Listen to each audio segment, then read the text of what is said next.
Hey, what's up, you guys? It's me, it's Felicia. Pull up and plug in with me for some open-minded talk. And of course, as always, my very opinionated opinion. I hope you guys are all doing well. And I just wanted to upload this video because I was having a conversation with a woman who happens to be a mother that happens to have 2 teenage sons. And we were talking about the importance of sons being raised by their fathers. Of course, quite naturally, when we have children, the majority of us, we don't anticipate that the fathers will not be there in the children's lives, whether we're together in the same household, married or separated. We would, of course, like for our fathers of our sons to be there. Why? Because boys need their fathers to grow up to be men. They need examples of manhood in their lives daily. So she has 2 teenage boys, 14 and 17, and she was contemplating letting them go live with their dad. And I said, hey, that sounds wonderful. I think it's a great idea. And she was like, well, no, I don't want them to go. They're my babies. And, I just can't have them away from me like that. But at the same time, she was also saying how her boys were giving her a hard time. Not that they were unruly or being disrespectful, but they weren't necessarily listening to her. Like she doesn't have any type of control over them. Like they're just kind of doing what they see best or what they feel best to do. So I asked her a series of questions like, well, what type of man is their father? And she said, oh, he's a great father. He's a business owner, 6-figure business owner. He has a beautiful home, that he owns, and, he has a wife. And that was another issue. She's like, I don't want my boys being, under the care and instruction of another woman. And I just think first of all, I think it's selfish. Because as women, sometimes we think that the child, the baby, belongs only to us, and only we have the say-so over the child or the baby. And that is just not true, because it takes the seed of a man to conceive a child. We don't conceive by ourselves.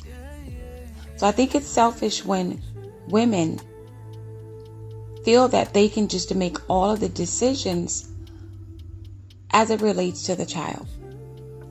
And I also feel like if the father is a good father, and he's a good man, and he is responsible, and he is stable, and he is financially able to care for and raise his sons, then that's where they should be.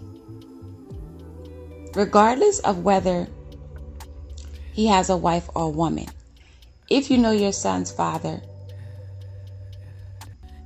and he's a good man, and he's stable. And when I say stable, I'm not just talking financially stable. I'm talking mentally stable, because mental stability is very important. I'm talking spiritually stable. If he's a stable father, he's well-rounded, and he's doing well for himself, who cares about him having a wife or a woman in the house? He's a man. He's supposed to have a woman. As long as she is open to your sons being there, and she's a good, decent woman. And again, if you know your son's father, then you should know that the woman wouldn't be there if she wasn't right. And if she's open to communicate with you, and you're open to communicate with her about the boys, then that shouldn't be a problem. See, I think a lot of mothers A lot of mothers are bitter. They're angry for whatever reason. Maybe the relationship didn't work out, or the father wasn't the best man to them when they were together. But that has nothing to do with your sons.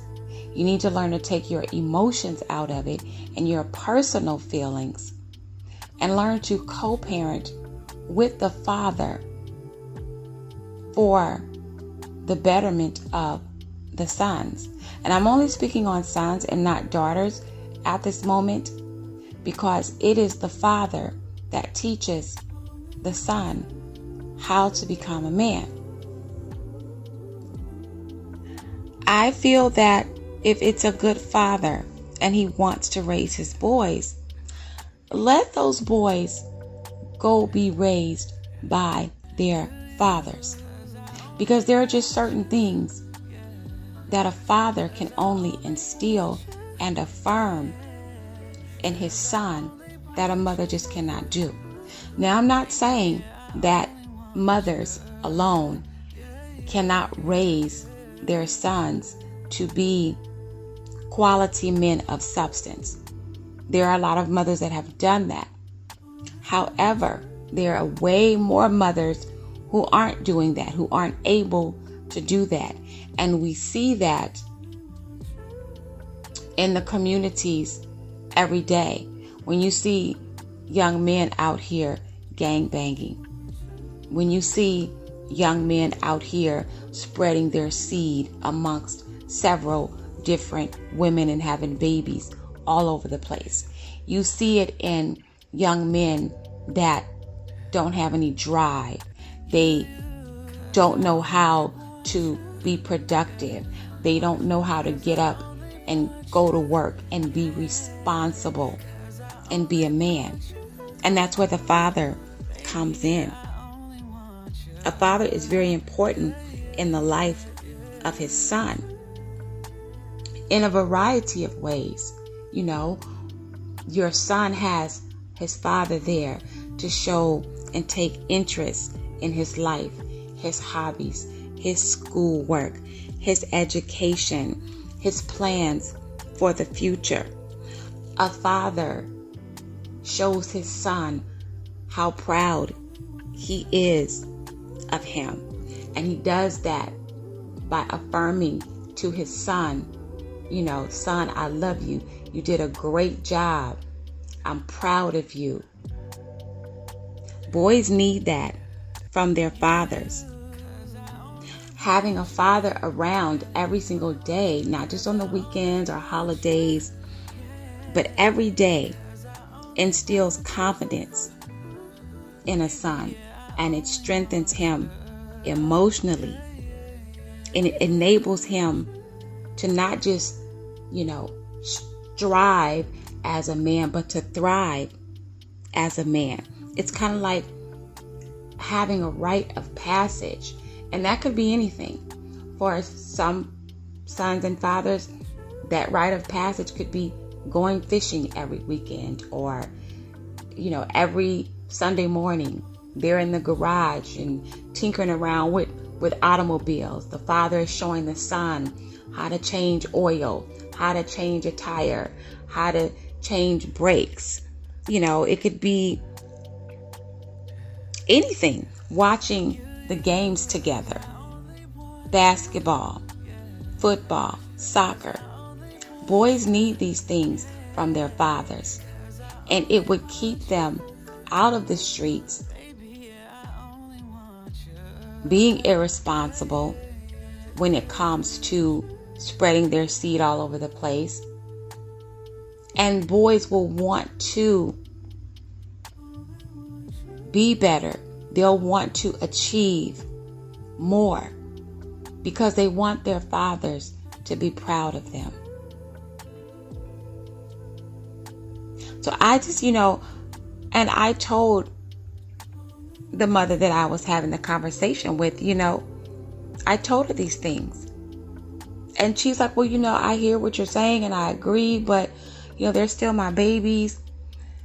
And they're not babies. They're not. They're young men.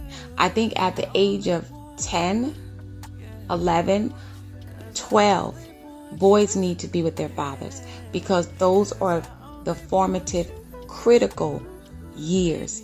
They are stepping into manhood. And if they don't have the right guidance, the right leadership, the right nurturing, the right support and encouragement that only a loving father can give, there's a good possibility that that young boy or that young man will go astray and just have his life completely and totally ruined. So I just wanted to say this really quickly because, again, I just had this conversation and it stuck with me. And I myself, my son went to go live with his father when he was 10 years old. He just told me one day, "Ma, I want to go live with my dad." And I said, "Okay, are you sure?" He said, "Yeah." I said, did you talk to your father about it?" He said, "Yeah." I asked him, "What did your father say?" He said, "My dad told me to ask you."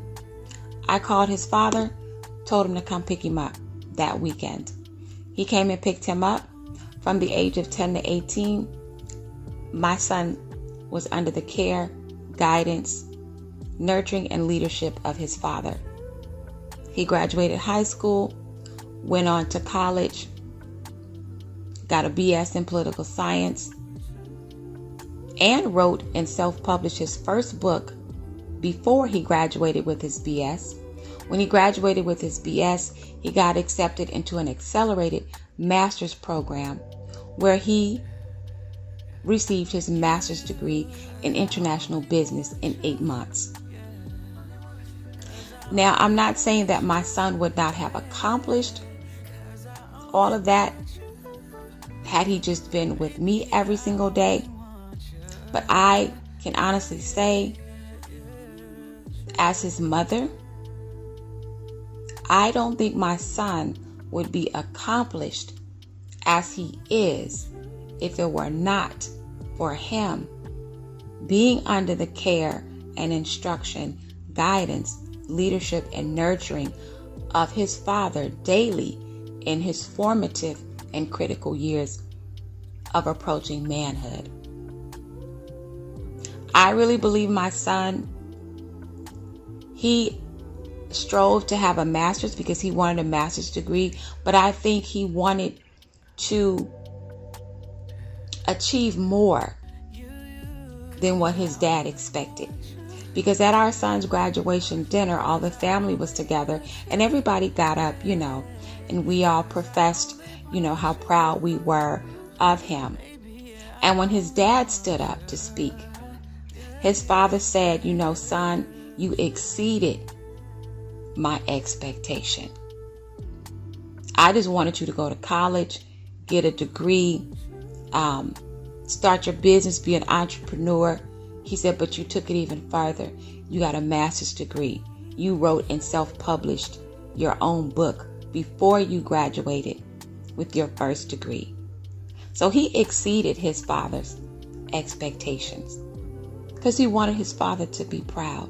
He wanted to show his father, "Dad, all that you taught me, all that you instilled in me, the guidance, the leadership, the nurturing, the instruction that you gave me did not go to waste. It was not in vain. I wanted to strive beyond a BS degree because of you, because of the example that you set before me."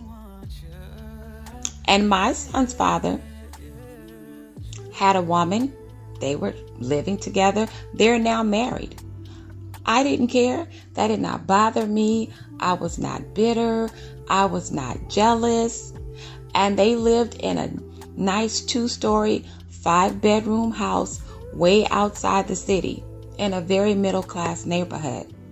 And my girlfriends were like, "Oh, aren't you jealous? I would be out there." Jealous for what? I know my son's father. I know he wasn't just going to have any type of woman under his roof, because I know the type of man he is when it comes to women. He wasn't going to choose some hood rat, ignorant, loud, ghetto woman. So I was okay with my son being in his father's household, even though he had a wife. That didn't bother me at all. I felt okay with that because I felt that my son needed to wake up every day and see his father being a man, getting up, going to work, providing, loving on his woman, taking care of her. He needed to see that because that's how he would learn to become a man, and that's how he would learn to take care of his household, to provide and love and care for his woman and his children. So that didn't bother me at all. And it shouldn't bother any of you ladies. So if any of you mothers happen to listen to this and you have sons, young sons, 10, 11, 12, 13 years old, and they have good quality fathers that want to raise them, let go of your need to control. Let go of your bitterness, your hurt, your pain, your jealousy, and let your sons be raised by their fathers. Trust me, you will not regret it. Your sons need that. They need their fathers every single day. They need their fathers. So that's all I wanted to say. Thank you all for watching and listening. I would appreciate it if you like, if you share, if you subscribe. You already know I'm getting ready to say comment because I love to dialogue with you guys. And I always respond to all of my comments. Okay? And that's it and that's all. I'm done. If the Most High says the same, we all shall meet here again.